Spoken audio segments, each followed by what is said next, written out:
Hello students, एक के chemistry classes में आपका फिर से वेलकम। और इस वीडियो में हम पढ़ेंगे फिनोल है, उस पर अगर इलेक्ट्रॉन प्रतिकर्षी समूह ऐड हो, जुड़ा हुआ हो, तो उसकी अम्लता पर क्या प्रभाव पड़ता है। इलेक्ट्रॉन प्रतिकर्षी समूह यानी प्लस आई प्रभाव वाले समूह है, अगर फिनोल की किसी भी स्थिति पर ऐड है तो वो अम्लता को क्या करते हैं, कम करते हैं। क्योंकि प्लस आई प्रभाव वाले समूह है इलेक्ट्रॉन दाता प्रभाव होते हैं, इलेक्ट्रॉन प्रतिकर्षी।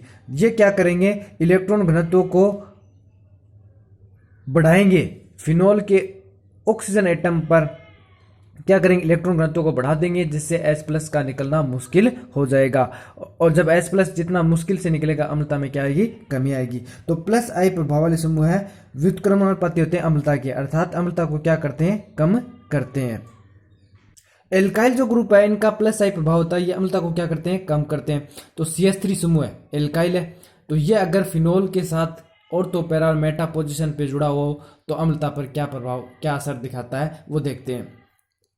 तो देखो, ये इंक्रीजिंग एसिडिक ऑर्डर है फिनोल का। इनमें सबसे जो कम एसिडिक होगा वो ऑर्थोक्रिसोल होगा। क्यों होगा, क्योंकि ऑर्थोक्रिसोल है वो OH ग्रुप के काफी नजदीक है, तो ये इलेक्ट्रॉन क्या करेगा, इजीली इसको क्या करेगा, डोनेट कर देगा, जिससे इस ऑक्सीजन एटम पर पर्याप्त मात्रा में इलेक्ट्रॉन घनत्व बढ़ जाएगा। और जब इस पे इलेक्ट्रॉन घनत्व बढ़ जाएगा तो H प्लस का निकलना मुश्किल हो जाएगा और अम्लीय प्रकृति में क्या होगी, कमी होगी। इससे थोड़ी सी ज्यादा जो एसिडिक स्ट्रेंथ होती है, जो एसिडिक ऑर्डर होता है, वो पैरा क्रिसोल का होता है। और पैरा से भी ज्यादा क्या होता है, मेटा का होता है।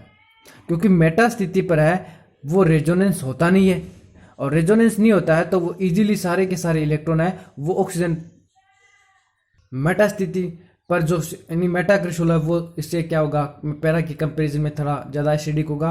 और फिनोल इनमें सबसे ज़्यादा एसिडिक होगा, क्योंकि फिनोल पे कोई प्लस आई प्रभाव वाला समूह नहीं जुड़ा हुआ है। कि मेटा स्थिति पर इसका प्रभाव ज़्यादा नहीं होता है CH3 का, प्लस आई प्रभाव का। इस वजह से ये पैरा की कंपैरिजन में, ऑर्थो की कंपैरिजन में थोड़ा ज़्यादा एसिड होता है। और फिनोल में तो कोई प्लस आई प्रभाव वाला समूह ऐड नहीं है, तो फिनोल है, इन सब से क्या हो जाएगा, ज़्यादा अम्लीय हो जाएगा। तो इंक्रीजिंग एसिडिक ऑर्डर ये है। अब हम बात कर सकते हैं दोनों के साथ साथ, यानी प्लस आई प्रभाव वाला और माइनस आई प्रभाव वाला, इलेक्ट्रॉन प्रतिकर्षी एंड इलेक्ट्रॉन आकर्षी, कि ये दोनों प्रभाव क्या डालते हैं। कि फिनोल है, फिनोल पर अगर इलेक्ट्रॉन ग्राही समूह जुड़े हों, यानी इलेक्ट्रॉन खींचने वाले जुड़े हों, इलेक्ट्रॉन आकर्षी समूह जुड़े हों, जैसे नाइट्रो है, साइनो है, कार्बोक्सिलिक एसिड है, तो H प्लस है वो इजीली निकलता है। क्यों, क्योंकि ये बेंजीन रिंग, यानी फिनोल के यानी बेंजीन रिंग से इलेक्ट्रॉन अपनी तरफ खींचते हैं, और बेंजीन रिंग्स इलेक्ट्रॉन ऑक्सीजन से अपनी तरफ खींचता है, जिससे ऑक्सीजन पर इलेक्ट्रॉन घनत्व में कमी आ जाती है। और H प्लस है वो आसानी से इसको इलेक्ट्रॉन दे करके चला जाता है, और क्या बन जाता है, इजीली फिनोक्साइड आयन बन जाता है।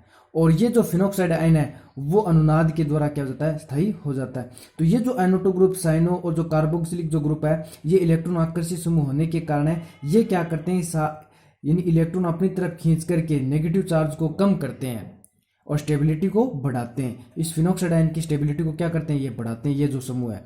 क्यों, क्योंकि इसके नेगेटिव चार्ज को H प्लस जितना आसानी से जाएगा, ये रेजोनेंस में आ जाएगा, और रेजोनेंस में आ जाएगा तो ये नेगेटिव चार्ज क्या हो जाएगा, कम हो जाएगा, अर्थात स्टेबल हो जाएगा फिनोक्साइड आयन। तो जो माइनस आई प्रभाव वाले समूह है, यानी इलेक्ट्रॉन खींचने वाले, वो अम्लता को क्या करते हैं, बढ़ाते हैं, अर्थात फिनोल में से H प्लस का निकलना उतना ही क्या हो जाता है, आसान हो जाता है, जब ये समूह इसके साथ ऐड हो ऑर्थो और पैरा स्थिति पर, NO2 और कार्बोक्सिलिक। लेकिन मेटा स्थिति पर है, NO2 है, साइनो है, या कार्बोक्सिलिक ग्रुप है, ये ऐड होते हैं, तो इनका जो इफेक्ट है वो नहीं होता है, क्योंकि मेटा स्थिति पर रेजोनेंस है वो इफेक्टिव नहीं होता है। यानी इसकी मेटा स्थिति पर क्या करते हैं, नोट सपोर्ट करते हैं, NO2 ग्रुप, साइनो ग्रुप, या कार्बोक्सिलिक, इनका कोई प्रभाव नहीं होता। इनका प्रभाव होता है ऑर्थो और पैरा स्थिति पर, इनका प्रभाव क्या होता है, ज्यादा होता है। मेटा स्थिति पर क्यों नहीं होता, क्योंकि मेटा स्थिति में रेजोनेंस के थ्रू कोई नेगेटिव चार्ज नहीं आता वहां। तो मेटा स्थिति पर नोट सपोर्ट करते हैं, ये सपोर्ट नहीं करते, नाइट्रो, साइनो, कार्बोक्सिलिक ग्रुप है। अब बात कर सकते हैं इलेक्ट्रॉन प्रतिकर्षी समूह की, यानी जो CH3 जुड़ा हुआ, OR जुड़ा हो, NH2 ग्रुप जुड़ा हो, ये अगर फिनोल की ऑर्थो और पैरा स्थिति पर ऐड हो तो ये क्या करते हैं, इलेक्ट्रॉन घनत्व को बढ़ाते हैं। क्योंकि इलेक्ट्रॉन डोनेटिंग ग्रुप है, तो ये क्या करेंगे, अपने इलेक्ट्रॉन भी बेंजीन रिंग की तरफ शिफ्ट करेंगे, जिससे क्या ऑक्सीजन पर इलेक्ट्रॉन घनत्व पर्याप्त मात्रा में बढ़ जाएगा, तो जिससे फिनोल से फिनोक्साइड आयन बनने में क्या होगी, बाधा उत्पन्न होगी, यानी यहाँ से H प्लस का निकलना क्या होगा, मुश्किल होगा।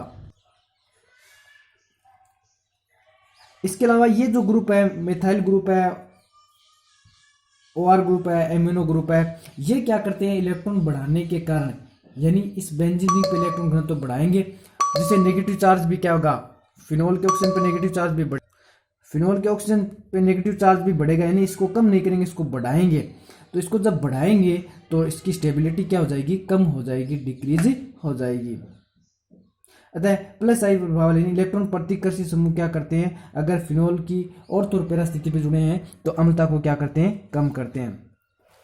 तो देखो इलेक्ट्रॉन प्रतिकर्षी समूह अम्लता को क्या करते हैं, कम करते हैं, डिक्रीज करते हैं, और इलेक्ट्रॉन आकर्षी समूह है वो अम्लता को क्या करते हैं, इंक्रीज करते हैं, यानी बढ़ाते हैं।